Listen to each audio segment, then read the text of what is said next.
کیونکہ اس صورت میں اللہ نے معاشرت کے آداب بیان کیے، آپس میں رہن سہن، تہذیب کے آداب جو ہوتے ہیں نا، گھر میں داخل ہونے سے پہلے اجازت لو، کسی کی پرائیویسی میں دخل اندازی مت کرو، ٹھیک ہے نا، نظروں کی حفاظت کرو، جا رہے ہو سسرال بیگم سے ملنے، نظریں سالی پہ ٹکائی ہوئی ہیں وہاں جا کے، آج کل ایسا ہی ہوتا ہے، ٹھیک ہے نا.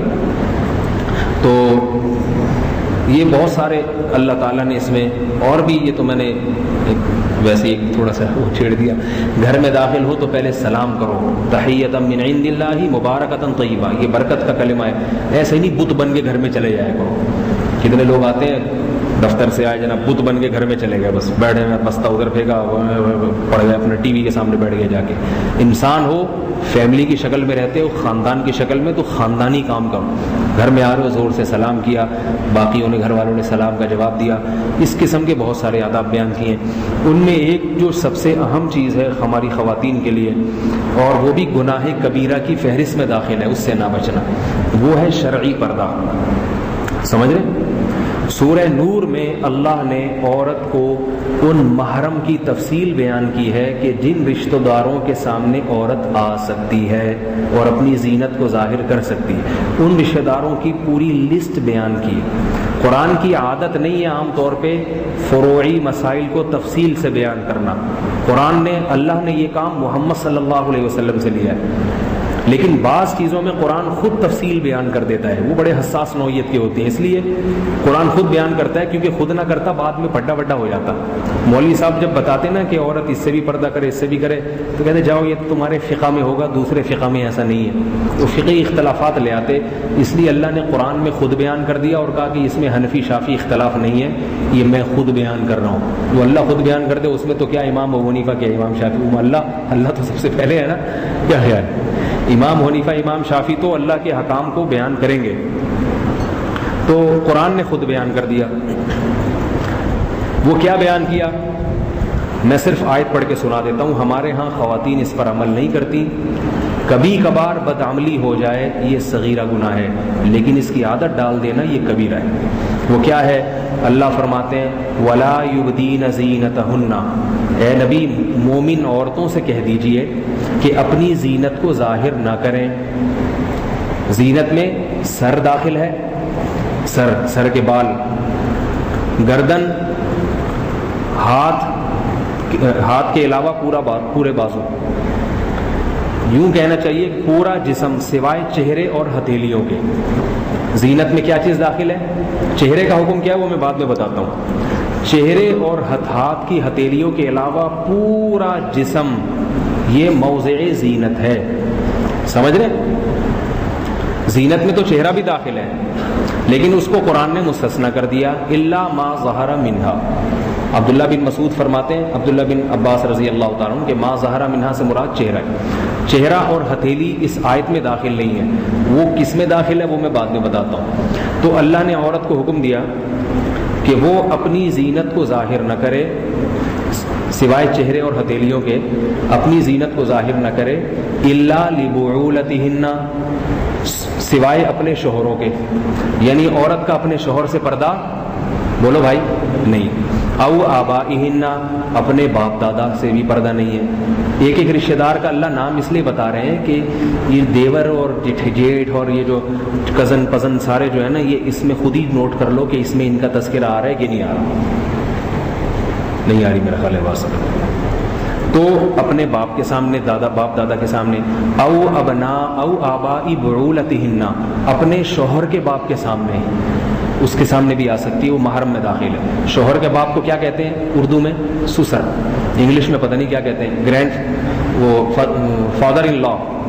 فادر ان لا سے بھی پردہ نہیں ہے، ٹھیک ہے نا. اور تیسرا کیا ہے؟ او ابنائہن، اپنے بیٹوں سے بھی پردہ نہیں ہے. او ابنائی بعولتہن، اپنے شوہروں کے بیٹے، یعنی سوتیلا بیٹا، شوہر کی دوسری بیوی کا جو بیٹا ہوگا تو اس سے بھی سوتیلی ماں کا پردہ نہیں ہے، وہ بھی اپنے ہی بیٹوں کی طرح ہے. او اخوانہن، اپنے بھائیوں سے بھی پردہ نہیں ہے تمہارا، ان کے سامنے بھی زینت ظاہر کر سکتی ہو. او بنی اخوانہن، اپنے بھائیوں کے بیٹے یعنی بھتیجے. نہیں آ رہی نا بات سمجھ میں؟ او بنی اخواتہن، اپنے بہنوں کے بیٹے یعنی بھانجے، ان کے سامنے بھی تمہارا پردہ نہیں. او بنی اخوانہن او بنی اخواتہن او نسائہن، اپنی عورتیں، اپنی عورتوں سے مراد مسلمان عورتیں. غیر مسلم عورت سے بھی پردہ ہے، مسلمان عورت کا غیر مسلم عورت سے بھی پردہ ہے. البتہ اتنا سخت پردہ نہیں ہے، چہرہ کھول سکتی ہے اس کے سامنے، ہاتھ بھی کھول سکتی ہے، تو سر وغیرہ چھپانا پڑے گا اس کو. غیر مسلم عورت کے سامنے اسکارف پہن کے مسلمان عورت کو آنے کی اجازت ہے. اچھا، او نسائہن او التابعین غیر اولی الاربۃ من الرجال، پاگل قسم کے لوگ، دیوانے جن کو مرد اور عورت کا فرق ہی پتہ نہیں ہوتا. او الطفل الذین لم یظہروا علی عورات النساء، وہ چھوٹے بچے جن کو مرد اور عورت کا فرق پتہ نہیں ہوتا. آج کل 10 سال کے بچے کو سب کچھ پتہ ہوتا ہے، تو فقہا کہتے ہیں 10 سال سے کم عمر مستثنا ہے. 10 سال کا ہو گیا تو بس اس کو بھی، اس سے بھی احتیاط برتنا شروع کر دیں. یہ وہ رشتہ دار ہیں. فرمایا اس میں چچا بھی داخل ہیں، چونکہ بھتیجے میں ہے تو وہ اس میں چچا بھی آ گیا. ان کے علاوہ جتنے بھی ہیں ان تمام سے عورت کا پردہ ہے. سمجھ میں آ رہی ہے بات کہ نہیں آ رہی؟ دیور اس میں داخل ہے. دیور کے بارے میں حدیث میں آتا ہے الحمو موت، دیور ایسے ہے جیسے موت، اس سے پردہ کرو. آج دیوروں سے پردہ ہی نہیں. ایک کی شادی ہوتی ہے تو سارے بھائی دلہن دیکھنے کے لیے آتے ہیں، بھابھی دیکھنے کے لیے. بھائی اس کی بیوی ہے، وہ تمہاری بھی آ جائے گی، تھوڑا صبر کرو. اس کو کیوں دیکھنے؟ تمہاری بھی آ جائے گی، تم بھی اپنی نہیں دکھانا، ٹھیک ہے. تو وہ ایک مولوی صاحب نے ہمارے حضرت کے بیانات سنے، اپنی بیوی کو پردہ کرا لیا. تو جب اپنی بیوی کو پردہ کرایا نا تو اس کے بھائی کہنے لگے مولوی ہماری تو دیکھ لی تو نے، اپنی والی نہیں دکھا رہا. اس کو تانے دیتے تھے. وہ کہتے تھے بھائی دیکھ لی غلط، اب آپ بھی نہیں دکھاؤ، ہم نے کب کہا ہے کہ دکھاؤں میں. تو یہ بھی یاد رکھیں پردہ عورت پہ فرض ہے، مرد پہ نہیں ہے. بعض لوگ یہ بھی ایک ہوتے، عورت اگر پردہ نہیں کرتی تو مرد پہ چھپنا فرض نہیں ہے کہ وہ لیڈیز سے چھپتا پھرے، برقعے پہن کے کونے میں جا کے بیٹھے جائے. مرد تو آزاد ہے، وہ تو چلے گا پھرے گا. عورت پر لازم ہے کہ وہ اپنے آپ کو مردوں سے چھپائے. اگر وہ نہیں چھپاتی تو پھر مرد اس کو دیکھنا جائز ہے نہیں، یہ ایک الگ مسئلہ ہے. اس میں یہ ہے کہ اگر کوئی ضرورت ہو اور دل برائی سے پاک ہو تو پھر مرد کے لیے عورت کو دیکھنا جائز ہے، بشرطے کہ دل میں کوئی برائی نہ ہو اور کوئی ضرورت ہو. ضرورت کیسے ہوتی ہے؟ بہت سارے مواقع پر ضرورت ہوتی ہے. آپ کالج میں پڑھ رہے ہیں، آپ کی ٹیچر جو ہے نا وہ لیڈیز مس ہیں جو پڑھا رہی ہیں آپ کو کالج میں. اب گورنمنٹ کے کالج ہیں، اس میں آپ کے کہنے سے تھوڑی کوئی ٹیچر رکھے گا وہاں پہ. تو اس میں یہ ہے کہ بار بار بعض دفعہ دیکھنا پڑتا ہے اس کی طرف. یا کسی انٹرویو، کسی کمپنی میں گئے انٹرویو دینے کے لیے، انٹرویو لینے والی لڑکی ہے، اب آپ منہ نیچے کر کے پڑھیں گے تو آپ کے 0 نمبر آئیں گے. اس میں باڈی لینگویج کے بھی نمبر ہوتے ہیں، ٹھیک ہے. بات چیت کرنے کا اس کو تمیز بھی ہے یا نہیں؟ شرما رہا ہے، بغلوں میں گھس رہا ہے اپنا انٹرویو دیتے ہوئے، تو وہ نہیں شرما رہی تو کیوں شرما رہا ہے بھائی؟ تو ایسی صورت میں آنکھوں میں آنکھیں ڈال کے بات کرو. ایئر ہوسٹس ہے جہاز میں، بٹن دبائے ٹرن آگے جی پلیز 1 لیٹر بوتل لے آئیں. دیکھ ادھر رہا ہے، پتہ نہیں سامنے کون آ رہا ہے، ایئر ہوسٹس آ رہی ہے، اس کا چچا تو نہیں آ گیا، انہیں کو بھیج دیں. تو یہ ضرورت کے دکاندار کو لیڈیز کو دیکھنا پڑتا ہے. اب یہ لیڈیز کپڑے کی جتنی دکانیں ہیں ان میں دکاندار اگر جو گاہک کسٹمر جو آئی ہے خاتون اس کو نہیں دیکھے گا اور منہ نیچے کر کے بیٹھا رہے گا، ادھر منہ کر کے بیٹھا رہے گا، تھوڑی دیر میں دکان اس کی خالی ہو جائے گی. تو یہ وہ ضرورت کے مواقع ہیں جہاں مرد کو عورت کو دیکھنا پڑتا ہے. اور بھی بہت سارے مواقع ہیں، لیکن اس میں یہ ہے کہ یغضوا من ابصارہم، اگر ذرا بھی دل میں شہوت کا، برائی کا خیال آ رہا ہے پھر نظر ڈالنا جائز نہیں، پھر اجازت نہیں. آج کل لڑکے بری نیتی سے دیکھتے ہیں بازاروں میں جا کے اور پھر جناب فضول قسم کے دعوے کرتے ہیں کہ ہماری آنکھیں صاف ہیں. صاف ہیں تو تم دیکھ کیوں رہے؟ تمہیں ضرورت کیا دیکھنے کی؟ اپنے آپ کو آزمائش میں ڈال کیوں رہے؟ تو عورت اگر ان رشتہ داروں سے پردہ نہیں کرتی، چچزاد بھائی ہے، دیور ہے، شوہر کا خالو، شوہر کا پھپھا، شوہر کا بھتیجا، شوہر کا بھانجا، یہ سارے نامحرم ہیں اس کے لیے. شوہر اس کا ہے، شوہر کا ابا اس کا ابا بن گیا، شوہر کی اماں اس کی اماں بن گئی، اور دادا پر دادا بھی بن گئے اس کے. باقی کوئی کچھ بھی نہیں بنا اس کا، ٹھیک ہے نا.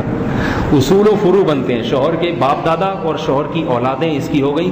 باقی بھائی بہن، چچے تائے، مامے خالے، نانکے دادکے، یہ سب ویسے کے دادکے سے مراد یہ ددیال کے دوسرے رشتے دار، یہ سب نامحرم ہیں عورت کے. ان سے عورت پہ پردہ کرنا فرض. رہا چہرے کا پردہ، تو چہرے کے پردے کے بارے میں چاروں ائمہ کے درمیان اختلاف ہے. کہ چہرے کا پردہ فرض ہے یا نہیں۔ امام مالک اور امام ابو حنیفہ رحمۃ اللہ علیہ کے نزدیک چہرے کا پردہ سطر میں داخل نہیں ہے۔ سطر کا مطلب کچھ جسم کے اعضاء ایسے ہیں جن میں فتنے کا اندیشہ ہو یا نہ ہو وہ چھپانے ہی چھپانے۔ مرد کو ناف سے لے کے گھٹنے تک کا علاقہ یہ چھپانا فرض ہے، چاہے فتنے کا اندیشہ ہو یا نہ ہو۔ اور عورت کے لیے پورا جسم سوائے چہرے کے یہ چھپانا نامحرم مرد سے فرض ہے، چاہے فتنے کا اندیشہ ہو یا نہ ہو۔ عورت اپنے چہرے کے اپنے سر کے بال کسی کے سامنے نہیں کھول سکتی، نامحرم کے سامنے۔ آج کل عورتیں کھول لیتی ہیں۔ رہا چہرے کا مسئلہ تو وہ سطر میں نہیں ہے، اس کے پردے کا تعلق ہے فتنے سے۔ چونکہ اس زمانے میں جوان عورت اگر چہرہ کھولے گی لوگوں کے سامنے، اس میں یقینی فتنہ ہے، یقینی فتنہ۔ کوئی اگر یہ کہے کہ اس زمانے میں فتنہ نہیں ہے تو وہ جھوٹ بول رہا ہے۔ اس لیے اس زمانے میں پوری دنیا کے جتنے بھی محقق علماء ہیں، چاہے وہ امام ابو حنیفہ کے ہی فالوورز کیوں نہ ہو، تو وہ اس مسئلے میں امام ابو حنیفہ کے قول کو نہیں لیتے۔ وہ کہتے ہیں امام ابو حنیفہ بھی زندہ ہوتے تو وہ بھی کیا فتویٰ دیتے کہ اس زمانے میں چہرہ چھپانا عورت پہ فرض ہے۔ البتہ امام احمد اور امام شافعی کے ہاں عورت کا چہرہ بھی سطر میں داخل ہے، وہ تو کہتے ہیں وہ ویسے ہی فرض ہے اس پر، وہ چاہے وہ فتنے کا اندیشہ ہو یا نہ ہو۔ سعودیہ کے علماء بھی کہتے ہیں کہ فرض ہے، تو یہ ایک اختلافی مسئلہ ہے۔ لیکن بہرحال بعد میں سب علماء کا اتفاق ہو گیا اس پر کہ بھئی اس زمانے میں فتنے کا اندیشہ ہے، لہذا عورت چہرہ بھی چھپائے۔ تو البتہ جوائنٹ فیملی میں جب خواتین رہتی ہیں تو پھر پردے کا میں شریعت نے ذرا سہولت رکھی ہے۔ اب جوائنٹ فیملی ہے، دیور بھی گھر میں ہی ہے، جیٹھ بھی گھر میں ہے، تو پھر ایسی صورت میں ہر وقت تو منہ پہ نہیں چادر ڈالی جا سکتی، برقع پہن کے نہیں بیٹھا جا سکتا۔ تو اس صورت میں علماء کہتے ہیں عورت کو چاہیے کہ وہ سر پہ موٹی چادر رکھے۔ دیور کو بھی تھوڑی سی شرم ہونی چاہیے، جب وہ اچانک گھر میں داخل نہ ہو، اس کو چاہیے جب گھر میں داخل ہو تھوڑا سا کھنکھار لے، ایسے کر دے، سمجھ جائے بھابھی کہ بھئی دیور آ رہا ہے، تو جب وہ آئے تو وہ تھوڑا سا چادر چہرے پہ ہلکی سی گھونگھٹ آگے کر دے بس، ٹھیک ہے نا۔ باقی ضرورت کی کوئی بات ہو بات بھی کی جا سکتی ہے، اس سے قہقہے نہ لگائے جائیں، گپے نہ ماری جائیں۔ ضرورت کی کوئی بات ہے، کھانے وانے کا پوچھنا ہے، جیسے گھروں میں ہوتا ہے، بھئی کھانا ہے، دیور آئے ہیں، جیٹھ صاحب آئے ہیں، کھانا وانا کوئی رکھ دیا پردے میں اس کے سامنے، تھوڑا سا چہرہ چھپا لیا، کھانا رکھ دیا اس کے سامنے گھر کے سارے کا۔ میں الحمدللہ ہم 4 بھائی گھر میں رہتے ہیں، ابھی تو الگ ہو گئے، سب کے الگ الگ جو ہے نا وہ ضرورتیں ایسی تھیں، یعنی مجھے جامعہ رشید جانا پڑتا تھا، بہت دور پڑتا تھا، تو میں یہاں آ گیا۔ تو ورنہ ہم الحمدللہ کئی سال اکٹھے رہے ہیں چاروں بھائی، اور چاروں بھائی اپنی اپنی بیگمات کے ساتھ رہے ایک ہی گھر میں، تو سب کی بیگمات پردہ کرتی تھیں ایک دوسرے سے، تو ہم کئی سال رہے ہیں، ہمیں کوئی پرابلم نہیں ہوئی، نہ ان کو ہوئی نہ ہمیں ہوئی۔ ایسا ہی ہوتا تھا، ہم گھر میں آئے، میں آ رہا ہوں تو تھوڑا کھنکار دیے، میرے کھانسنے کی آواز تھوڑی سی منفرد اسٹائل کی ہے، ان کو سب کو پتہ چل جاتا ہے مولوی صاحب کی کھانسی ہے، کوئی معمولی آدمی نہیں ہے، یہ مولوی صاحب آ رہے ہیں۔ دوسرا بھائی آئے گا تو اس کی منحنی سی کھانسی ہے، باریک سی کھانسی ہے، وہ سمجھ جاتے تھے چھوٹا بھائی آ رہا ہے۔ بڑے بھائی کھانستے ہی نہیں، آتے ہی ڈانٹ ٹپٹ شروع، بڑے بھائی ہیں نا، ڈانٹتے ہوئے آئیں گے تو سمجھ آئے بڑے والے بھائی آ رہے ہیں۔ اور جو میرے بڑے سے چھوٹے بھائی ہیں ان کو سلیم شہزادہ کہتے تھے ہم، وہ بہت ہی نفیس، اللہ کرے سن لے میری ٹھگائی ہو جائے گی، نفیس طبیعت کے آدمی، چلتے تو بڑی نفاست کے ساتھ، حافظ قرآن ہے ماشاءاللہ، تو بہت ہی دھیمی آواز ان کی اور بڑے نفیس۔ ان کو وہ پہلے زمانے میں ٹی وی میں ایک اشتہار آتا تھا بونینزا کا، اس میں ایک بندہ دکھاتے تھے شلوار پہن کے بڑی نفیس سی چال چل رہا ہے، تو ہمارے رشتے دار ان کا مذاق اڑاتے تھے، بھائی یہ تو بونینزا کے اشتہار والے لگ رہے ہیں، تو وہ بڑے نفیس تھے، تو ان کی نفاست سے ہی پتہ چل جاتا تھا کہ بڑے سے چھوٹے والے بھائی آئے ہیں۔ تو سب کی بیگمات تھوڑا سا سنبھل جاتی تھی، بھائی تھوڑا سا گھونگھٹ آگے کر دو بس، اور کچھ بھی نہیں ہے، تھوڑا سا وہ جو پلو ہے وہ آگے کر دیا، باقی خدمتیں سب ایک دوسرے کی، کھانا پکانا، گھر میں صفائی ستھرائی، سب، اور کئی سال اکٹھے رہے، کوئی پرابلم نہیں ہوئی۔ تو یہ پردے کا تصور نہیں ہے کہ عورت ایک دم برقعے دستانے پہن کے کمرے میں گھس جائے اور پھر کوئی کام کاج نہ کرے گھر کا، کہ میں پردہ کر رہی ہوں، مجھے چھیڑنا